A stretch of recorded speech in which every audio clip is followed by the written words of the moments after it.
Ron Howard finally reveals the dark side of Hollywood he experienced. Ron Howard started acting at age 6, and what he saw behind the scenes would shape everything he did next. What if I told you he spent 64 years in Hollywood and never spoke publicly about the exploitation he witnessed as a child? What if I told you he's finally revealing why he became a director, and it wasn't about artistic ambition, it was about survival? And what if I told you the dark side he experienced wasn't what happened to him, but what he watched happen to other children while adults did nothing? Some say Ron Howard is Hollywood's nicest success story. Others say he's the ultimate industry insider who played the game perfectly. But what if the truth is that he spent 6 decades watching a broken system destroy kids, and he's only now finding the courage to say their names out loud? His name is Ron Howard, 70 years old, 2 Oscars, 50 years directing. And the memoir he's writing contains chapters so disturbing that his publisher asked if he was sure he wanted to go on record. Ron's answer: "I've been protecting this industry my whole life. At 70, I'm choosing the children who didn't survive it." Because the interviews are documented, the childhood co-stars have corroborated his stories. And today, you'll hear what Ron Howard saw starting at age 6, and why he's convinced Hollywood hasn't changed nearly enough. This isn't a redemption story. This isn't a nostalgic look back at classic television. This is what happens when someone who succeeded in a predatory system finally admits that his success came at the cost of watching others be consumed. March 2026, Ron Howard's production office in Los Angeles. He's working on his autobiography with journalist Malcolm Gladwell, who convinced Ron that his story matters beyond Hollywood. The book was supposed to be a career retrospective: The Andy Griffith Show, Happy Days, his directing breakthrough, Apollo 13, A Beautiful Mind, standard celebratory memoir. And then Gladwell asked a question that changed everything. "You started at 6 years old. Who protected you?" Ron went silent, not thinking silence, reckoning silence. Finally, he said, "My parents. I was one of the lucky ones, but I watched what happened to the kids who weren't lucky, and I've carried that guilt for 64 years. What followed was 8 hours across multiple sessions of Ron detailing a parallel Hollywood, not the one in front of cameras, the one that existed in dressing rooms, studio lots, and private meetings, where children were treated like assets and their trauma was treated as the cost of doing business. The manuscript is titled The Price We Didn't Pay, and it's not about Ron Howard's pain, it's about everyone else's. To understand what Ron witnessed, you need to understand what his childhood actually looked like, because from the outside, it appeared perfect. Ron Howard was born in 1954 in Duncan, Oklahoma. His parents, Rance and Jean Howard, were both actors, not famous, working actors who understood the industry's demands and dangers. When Ron was cast in The Andy Griffith Show at age 6, his parents made a decision that would save his life. They moved to Los Angeles, but refused to let Ron become a Hollywood kid. "My parents treated acting like a job," Ron writes. "I went to set, did my work, came home. No parties, no industry socializing, no late nights, and most importantly, they were always there." Rance Howard was on set every day Ron worked, not as a stage parent pushing his kid toward fame, as a protective barrier between Ron and the industry machinery. "My dad understood what could happen to kids in this business," Ron writes. "He'd seen it, and he made it his mission to make sure it didn't happen to me." But even with that protection, Ron couldn't avoid seeing what happened to other children. Kids whose parents weren't there. Kids whose parents were there but didn't care. Kids who were making studios rich while being systematically destroyed. What he saw at age 6, the child actor who disappeared. Ron's first significant memory of Hollywood's dark side happened during his first season on The Andy Griffith Show. There was another child actor on the lot, different show. Ron never names the show or the child, but describes them as one of the biggest child stars of the 1960s. This child, Ron uses they to protect identity, worked 12-hour days, sometimes longer, would show up exhausted, sometimes with bruises that makeup would cover. Ron's father noticed, asked the child's guardian about it, was told to mind his own business. I was 6 years old, but I remember my dad's face when he came back from that conversation, Ron writes. He looked scared. Not for himself, for that kid. A few weeks later, the child stopped coming to the lot. Ron asked his father what happened. His father said the child got sick and had to take time off. Years later, Ron learned the truth. The child had attempted suicide at age 10, survived, was institutionalized, never acted again.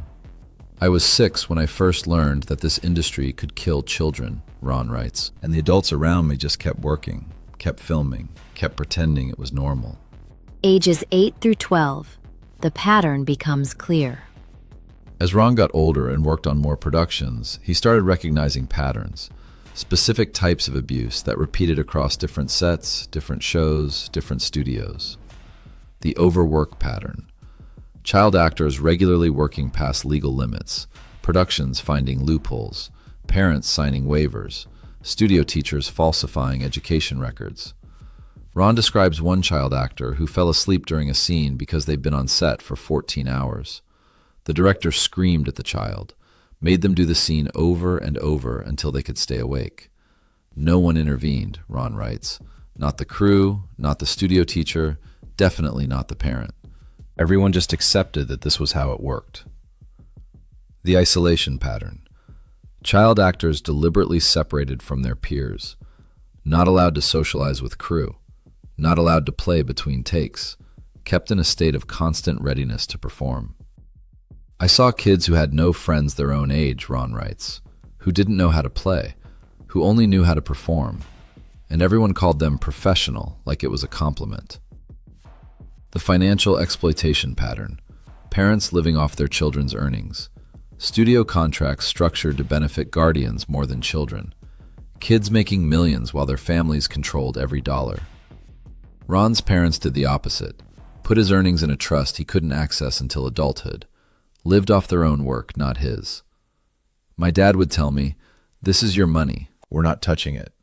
And I didn't understand why that was unusual until I met kids whose parents drove Cadillacs while the kids wore the same clothes every day.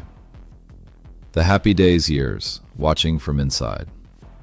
By the time Ron was cast in Happy Days at age 20, he wasn't a child actor anymore. But he was still surrounded by the system, and from that vantage point, no longer vulnerable himself, but still close enough to see, Ron witnessed the machinery more clearly. I saw how the industry chewed up kids and moved on, Ron writes. A child actor would be hot for 2 years, make everyone around them rich, then hit puberty or grow out of their cuteness, and suddenly they were unemployable. Ron describes watching former child stars come to auditions at 16, 17 years old, desperate for work, willing to do anything, and casting directors dismissing them with comments like, "You're not the kid we remember." These were children who'd given everything to this industry, Ron writes, and the moment they stopped being profitable, they were discarded. No support, no transition plan, just abandonment. He also witnessed the substance abuse pipeline. Child actors introduced to alcohol and drugs by adults on sets, sometimes as rewards for good performances, sometimes as ways to manage anxiety. I watched a 14-year-old get handed a joint by a crew member who said, "This'll help you relax before your scene," Ron writes, and everyone laughed like it was funny, like giving drugs to a child was just part of the culture. The decision to direct, escape as survival. Ron's decision to transition from acting to directing is usually framed as artistic evolution, but in the memoir, he reveals it was survival. "I didn't become a director because I love filmmaking," Ron writes. "I became a director to get away from being in front of the camera, because being an actor meant being vulnerable, and I'd watched what happened to vulnerable people in this industry." Directing gave Ron control, not just over the creative process, but over his own safety. As a director, I could set the culture on my sets. I could protect people. I could make sure what happened to those kids I grew up watching didn't happen on my films. And Ron has spent 45 years doing exactly that. His sets are famous for being kind, efficient, and protective of cast and crew. "People think I'm just a nice guy," Ron writes, but it's not about being nice. It's about refusing to replicate the trauma I witnessed. The children he couldn't save. The most painful section of the memoir is titled The Ones Who Didn't Make It. Ron lists, by first name only, child actors he knew growing up who didn't survive Hollywood. Some died by suicide, some from overdoses, some disappeared into addiction or homelessness, some were institutionalized and never recovered. These weren't kids who lacked talent, Ron writes. They were kids who lacked protection, and this industry consumed them. He tells the story of a childhood friend called Danny in the memoir, who starred in a major TV show in the 1970s, was beloved by America, made millions for the network. Behind the scenes, Danny was being abused by a guardian. Everyone knew. Ron's father knew. Crew members knew. Network executives knew. Nobody intervened. My dad tried, Ron writes. He called the police. They came to set, talked to Danny's guardian, left. Nothing changed. Danny died at age 22, overdose. Ron went to the funeral, saw industry people who'd enabled the abuse crying and calling it a tragedy. It wasn't a tragedy, Ron writes. Tragedies are unavoidable. Danny's death was the predictable outcome of a system designed to profit from children and discard them when they broke. The system that enables it. Ron doesn't just name individual failures. He names the systemic structures that make child exploitation inevitable in Hollywood. Studio teachers, required by law to oversee child actors' education and well-being, but employed by studios, not children, creating a conflict of interest where teachers prioritize production over protection. Studio teachers are supposed to be advocates for kids, Ron writes, but they're paid by the people exploiting those kids. So they look the other way. They falsify records. They allow violations because refusing would cost them their jobs. Coogan laws, child actor protection laws named after Jackie Coogan, who discovered his parents had stolen all his earnings, designed to protect children's money. But Ron argues they don't go far enough. Coogan laws protect money. They don't protect children. You can still overwork a kid, psychologically damage them, expose them to abuse. As long as 15% of their earnings are put in a trust, the law considers them protected. Parents as guardians. The legal structure that gives parents total control over children's careers creates situations where parents prioritize their own interests over children's safety. We let parents sell their children's childhoods for profit, Ron writes, and we act surprised when those kids grow up traumatized. Ron advocates for independent child advocates on every production, not employed by studios, not chosen by parents, third-party professionals whose only job is protecting the child. It would cost studios money, Ron writes, which is exactly why they'll fight it. What hasn't changed? The memoir's most damning section addresses current Hollywood. Ron argues that despite increased awareness, the fundamental dynamics haven't changed. Children are still valuable commodities. Adults still profit from their labor. Trauma is still normalized as the price of success. He points to recent examples of child stars publicly struggling, former Disney Channel actors talking about eating disorders, body dysmorphia, addiction. Every few years, we get another wave of child stars speaking out about their trauma, Ron writes, and we act shocked. Like we didn't know this was happening. Like the system somehow failed them specifically, rather than working exactly as designed. Ron also addresses social media and family vlogging, new forms of child exploitation that the law hasn't caught up to. We regulated film and television child labor because we could see the harm, Ron writes. But now parents are making money filming their children's private lives and posting it online. And we pretend it's different because it's not a studio. But the dynamic is identical. Adults profiting from children who can't consent. The Rob Reiner connection. In the memoir, Ron also addresses Rob Reiner's death, his friend and colleague who died in December 2025. Ron and Rob knew each other for 50 years, both child actors who became directors, both Carl Reiner's orbit, Ron through Hollywood, Rob as Carl's son. Rob and I talked about what we witnessed growing up, Ron writes. The kids who didn't make it, the exploitation we couldn't stop, the guilt we carried. Ron reveals that Rob called him in November 2025, 1 month before his death, to talk about Nick. Rob said to me, "I don't know how to help him. I've tried everything. And I told him the same thing my father told me years ago. You can't save someone who's drowning if you're drowning too. Ron believes Rob's death is connected to the same system that destroys child actors. Rob grew up under impossible pressure. Carl Reiner's son, expected to be brilliant from birth. That pressure warped him, and he passed that pressure to his own children without meaning to. That's what this industry does. It takes traumatized people and makes them traumatize others. Ron's children, breaking the cycle. Ron has 4 children. None of them became child actors. That was deliberate. I protected my kids from this industry the way my parents protected me, Ron writes. I didn't let them audition, didn't let them visit sets, didn't expose them to any of it until they were adults who could make informed decisions. His daughter Bryce Dallas Howard eventually became an actress and director, but as an adult, on her own terms. Bryce asked me once why I never encouraged her to act as a child, Ron writes, and I told her the truth. I'd seen what this industry does to children, and I loved her too much to risk it. Ron argues that no child should work in entertainment, full stop. People say, but what about talented kids who want to perform? And I say, let them perform in school plays, community theater, places where adults aren't making money from them. Because the moment money gets involved, children stop being children and start being assets. The names he won't say. Throughout the memoir, Ron refuses to name specific perpetrators. Not because he's protecting them, but because he says the focus should be on systems, not individuals. If I name one abusive director, people will say, he was a bad person, but the system is fine, Ron writes. But the system isn't fine. The system creates these people, rewards them, protects them. However, Ron does make one exception. He names people who tried to change the system and were punished for it. He names a studio executive who tried to implement stricter child labor protections in the 1980s and was forced out.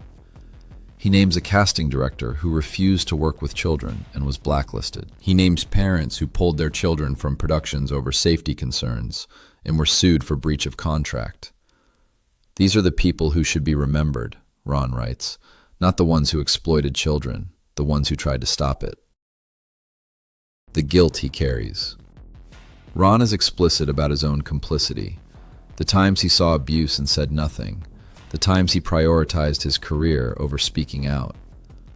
I tell myself I was young, I was powerless, I didn't know what to do, Ron writes. But those are excuses. The truth is, I benefited from a system that destroyed other children, and I stayed silent because speaking up would have cost me. He describes a specific incident on a film he directed in the 1990s. A child actor was being verbally abused by their parent between takes. Ron witnessed it, knew it was wrong, did nothing. I told myself it wasn't my business, Ron writes, that the child's parent was responsible for them, not me. But I was the director. I had power on that set, and I used that power to make a good movie instead of protecting a child. That regret, Ron says, is what motivated him to write the memoir. I can't undo my silence, but I can break it now, and maybe that matters. What needs to change? The memoir ends with specific policy recommendations. Ron isn't just diagnosing problems, he's offering solutions. Independent child advocates on every production, paid by a third-party fund, not studios or parents, empowered to stop production if a child's well-being is at risk. Strict work hour limits with no exceptions. 4 hours maximum per day for children under 10, 6 hours for children 10 to 16, with mandatory breaks and education time that can't be waived. Financial protections beyond Coogan laws, 50% of earnings in protected trusts. Independent financial advisors assigned to review all contracts before parents can sign. Mental health support mandated for all child performers. Regular check-ins with therapists not employed by productions. Confidential reporting systems for abuse. Criminal consequences for adults who exploit children on sets. Not just firing. Actual prosecution for labor violations, abuse, and negligence. These changes are possible, Ron writes. We have the money. We have the knowledge. What we lack is the will. Because these changes would cost studios profit. And in Hollywood, profit always wins. The publication fallout. The memoir publishes in June 2026, and Ron's team has confirmed he's prepared for industry backlash. Some studios have already distanced themselves from Ron's upcoming projects, not explicitly, just quietly shelving developments. "I knew this would happen," Ron tells interviewers. "Speaking truth about this industry is career suicide for most people. But I'm 70, I've had my career, and I'd rather spend my last years trying to protect kids than making one more movie." Other directors have reached out privately thanking Ron. Some are considering their own memoirs. The floodgates might be opening. But Ron is clear about his motivation. "This isn't about me feeling better," he says. "This is about making sure the next generation of children doesn't experience what my generation did. And if my memoir costs me work but saves one kid, it's worth it." Ron Howard started acting at age 6, and what he saw behind the scenes would shape everything he did next. He saw children work to exhaustion while adults profited. He saw abuse ignored by people with power to stop it. He saw talented kids destroyed by a system that valued their labor more than their lives. And for 64 years, he stayed mostly silent, protected by his parents, successful enough to escape, guilty enough to remember. But at 70, he's decided silence is complicity, and the children who didn't survive Hollywood deserve to have their stories told. The memoir publishes in June 2026, and Ron Howard's legacy will no longer be just the films he made. It will be the truth he finally told. If this story changed how you see Hollywood, like this video. Comment below, should child actors be banned entirely? Share this so others understand that behind every child star is a story we don't see. And subscribe for more stories that expose the systems that destroy vulnerable people. Stories about the price of fame. Stories that prove success doesn't mean safety. Because Ron Howard succeeded in Hollywood. But he spent 64 years watching others fail, and he's finally saying their names. Finally breaking the silence. Finally choosing the children over the industry, even if it costs him everything. Are you ready for the truth?